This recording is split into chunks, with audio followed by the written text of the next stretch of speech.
Tak a my pokračujeme dále na naší DigiStage Národního centra průmyslu 4.0. Já tady mám dalšího hosta a to je Michal Dic ze společnosti Siemens a je to vlastně Industry Software Maker.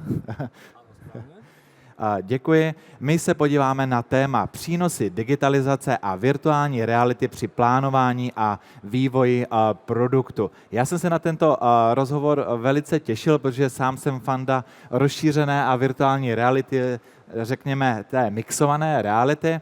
A vy přicházíte na trh, vy jste mi říkal, že vlastně od loňského roku. Áno, správne. Přicházíte vlastně s novinkou a to jsou brýle pro mixovanou realitu. Michale, řekněte mi něco o těch brýlích, jak vznikaly a nějaký benefit těchto brýlí. Takže ďakujem veľmi pekne. To, čo držíte práve v rukách, je taká naša odpoveď, ako možno aj v budúcnosti to konštruovanie bude vyzerať. Čiže nie je to štandardný virtual reality set, ktorý povedzme už je dostupný a niekoľko rokov povedzme firmy ho aj používajú. V čom je zásadný rozdiel je to, že tento set sa napája priamo na CAD data a umožňuje nie len prehľadať tie dáta ako také, ale umožňuje práve aj už nejak pracovať s tými dátami, či už, ja neviem, máme tam nejakú zostavu, vieme ju rozobrať, vieme editovať, vieme si zaznačiť, čo je napríklad zlé, vieme rôzne ďalšie veci. Čiže práve ten zásadný rozdiel je práve tá práca s tými dátami a s tým digitálnym dvojčaťom, ktoré už sa nielen pozerá na to, že vyzerá pekne v tej virtuálnej reality, ale práve s ním pracujem. Děkuji. Já se zeptám, tohle je produkt společnosti Siemens? Toto je produkt, ktorý sme vyvíjali spolu so spoločnosťou Sony. Čiže to, čo držíte v rukách, je hardware od Sony a potom Siemens ako taký dodáva software plus celé to prepojenie. Čiže nie je to komerčne dostupné, ktoré si môžete kúpiť na nejakých e-shopoch. Dá sa to kúpiť cez Siemens a následne používať so svojou licenciou. Děkuju. A vy k tomu máte ještě také zařízení. Teďka světu vládnou prsteny, tak koukám, že vy máte vlastní prsten také. Ano. A řekněte nám, k čemu vlastně potřebujeme ještě tyto zařízení. Takže toto sú samotné ovládače, čiže pokiaľ už ste v tej virtuálnej realite, máte ten výrobok alebo to, čo konštruujete, tak už potom pomocou tohto vlastne prstenia a pomocou tohto ovládača, či už si to približujete, vzdialujete, ovládate, presúvate, tým, že vlastne sa napájate a používate to priamo v CAD-e, v NX-ku, teoreticky viete to aj editovať, viete tam robiť určité zmeny. Čiže práve toto je takáto bránou na to, aby ste to správne používali.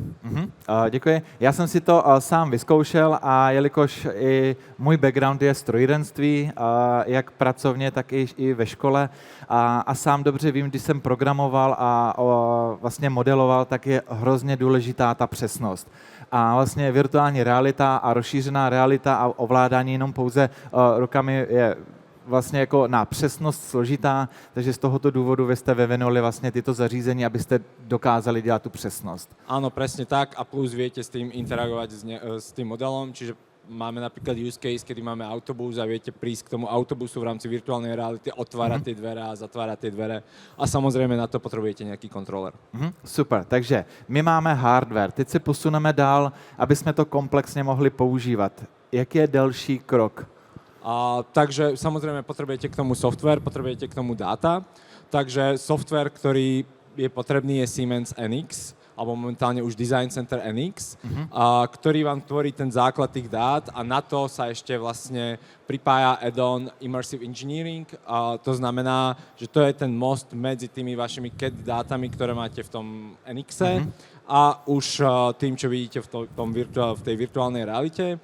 Samozrejme, tie dáta nemusia byť vytvorené v NX, viete ich dostať aj od, povedzme, iných CAD-ov a následne ich otvárať a používať. To znamená, že pokiaľ ste zákazník, ktorý používa alebo je v nejakom multicad prostredí, nie je to vlastne nejaká vaša zábrana na to, aby ste to používali efektívne. Ale data nahrajou do Siemens NX systému a pak už jedu celý ten proces v interně jednom softwaru. Áno, presne tak.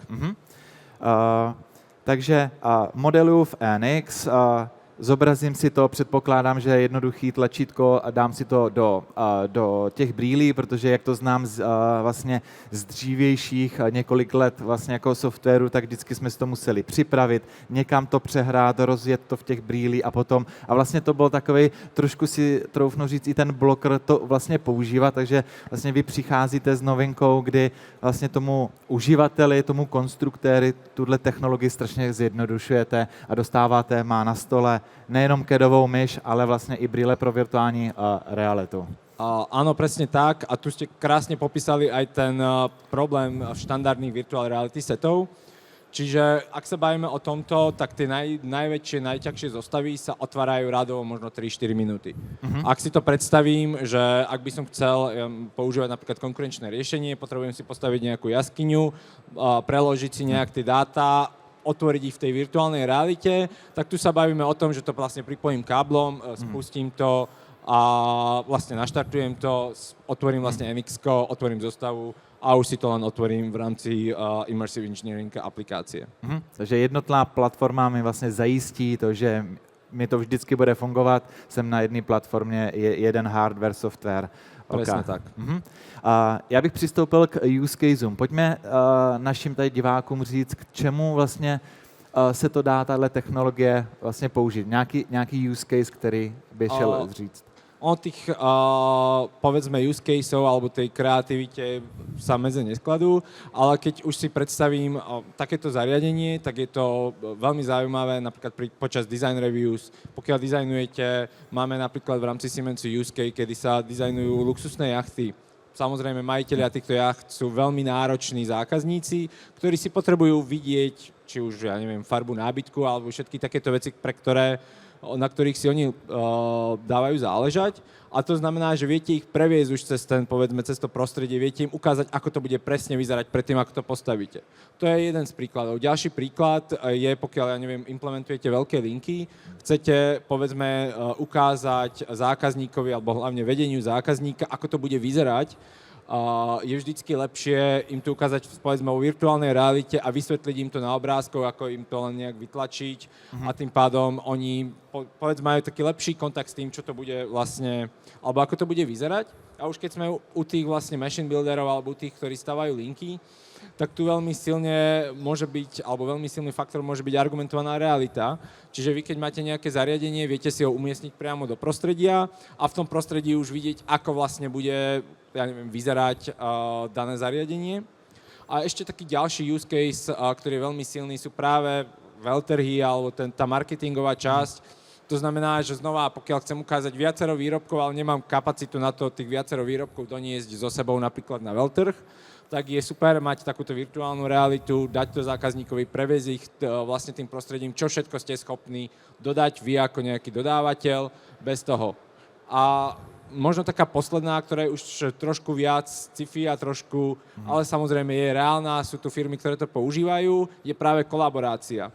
To znamená, že môžete sedieť vy napríklad v Čechách, druhý kolega v Indii, pokiaľ obaja používate NX-ko a práve Immersive Engineering od nás, viete kolaborovať, viete spolupracovať na jednom modeli, viete nejak diskutovať nejaké zmeny. To znamená, že otvára to veľké možnosti spolupráce v rámci tímov, spolupráce v rámci nejakých takýchto, povedzme, firemných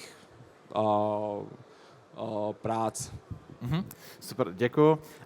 Ta kolaborace za mě je ten další krok, kam si myslím, že rozšířená virtuální realita samozřejmě směřuje. Zeptám se, jak reálně tam komunikujete, protože vy si zobrazíte ten model, máte tam nějaký videochat nebo hovor, nebo si normálně zavoláte, jak to funguje, nebo kam to cílíte? Práve tá kolaborácia tu je hlavne na tej práci na tom modeli. To znamená, že vy máte okuliare, kolega má okuliare a už diskutujete práve, že no dobre, tu sa mi nepáči napríklad toto koleso, chcem ho vymeniť za niečo iné. Super use case, ktorý som počul, bol napríklad, stavali vlastne športové auto. Viacerí kolegovia v rámci vlastne nejakej skupiny mali tieto okuliare, mali fyzické auto, mali virtuálne auto, na tom virtuálnom aute bola určitá zmena a oni v rámci toho, ako tam chodili, tak potom diskutovali tú zmenu, napríklad vplyv aerodynamiky, alebo ďalšie takéto veci. To znamená, že nemusí to byť samozrejme cross-country kolaborácie, ale už keď ste vo vnútri, viacerí máte vlastne tento headset na hlave a viete komunikovať, viete diskutovať, že no dobre, tu sme zmenili takýto uhol, akú to bude mať zmenu. Děkuji. Pojďme ještě si jednou říct, v čem se odlišuje váš hardware a software od konkurence, protože to mi přijde vlastně na tomto úplně nejkouzelnější. Takže taký ten zásadný rozdiel je v tom, ako pristupujeme k tomu, nazvime to digitálnemu dvojčaťu, lebo samotný CAD model ako taký, z hociakého CADu, je už digitálne dvojča. Ale to, ako ďalej s ním vlastne interagujete a ako ďalej s ním pracujete, je ten zásadný rozdiel. V rámci Siemensu snažíme sa naše riešenie mať integrované, to znamená, že viete to digitálne dvojča potom vlastne otvárať v ďalších aplikáciách na jednej strane a už keď ideme potom do tejto softwarovej časti, tak ten zásadný rozdiel je to, že tie dáta nepotrebujete niekde preklápať do nejakého translátoru a potom do virtuálnej reality, ale práve s týmto hardverom sa priamo napájate na tieto dáta a pracujete s tým digitálnym dvojčaťom, ktorý máte v CADe. To znamená, že neexistuje tam nejaké také slepé miesto, že vy máte jeden model, kolega niečo zmení, vy o tom neviete, prezentujete to zákazníkovi a všetky takéto, povedzme, komplikované situácie, ktoré môžu nastať práve tým prekladom alebo tou nesprávnou implementáciou tých dát. Děkuju. Za náma běží také krásné video. Ono vypadá hodně futuristicky. A pojďme si říct, jak se dneska od tohoto videa odlišujete. Dobre, to, čo vidíte vlastne, alebo to video, ktoré beží, je taká naša predstava alebo vízia o tom, ako ten engineering bude vyzerať. Čiže čiastočne tie technológie, ktoré sú tam, už sú existujúce. Samozrejme, vidíte tam nejaký headset, vidíte tam dvoch ľudí, ktorí už medzi sebou komunikujú, to všetko existuje. Vidíte tam, ako už vlastne ovládajú ten CAD hlasom. Povedzme si, že to má ešte veľmi limitované kapacity, to je to, čo je povedzme tá budúcnosť, kedy ja stojím pred modelom a poviem, že no tak nechcem túto súčiastku, chcem tú druhú. Samozrejme, vždycky tam ešte musí byť nejaká fyzická interakcia, aspoň cez ten kontrolér. Takže to je ešte povedzme taká tá budúcnosť, kde by sme sa chceli dostať a na čom pracujeme. Já jsem si ty brýle u vás vyzkoušel, abych viděl, jak vypadá kvalita vlastně toho obrazu. Hodně mě překvapilo, že vy vlastně máte 4K rozlišení na každé oko, takže ten model vypadá opravdu věrohodně. A já bych i vás, diváky, vyzval na stánek Siemensu se na to podívat dost. Nemáte zkušenost s rozšířenou realitou a virtuální, běžte se podívat a vy vlastně ukazujete fotoaparát, kde máte vlastně v rozšířené realitě a máte i ten reálný a vlastně vy horko těžko poznáte, který je ten reálnej, ale vy ho cítíte, že jo? V levé ruce nic nemáte, v pravé máte ten reálný. Takže i ta kvalita těch dat, a co je pro strojírenský průmysl hodně důležitý, vlastně je ta přesnost a ten milimetrový detail. Takže i tohle v rámci vlastně dnešní doby a rozšířené reality už umíte vlastně zobrazit. Áno, presne tak. Čiže to rozlíšenie má byť čo najpodobnejšie oku, aby vám to vlastne prišlo prirodzené s tým pracovať na jednej strane, na druhej strane veľakrát to rozlíšenie potrebujete pri väčších zostavách, kedy potrebujete nahliadať určité detaily. Děkuji, Michale.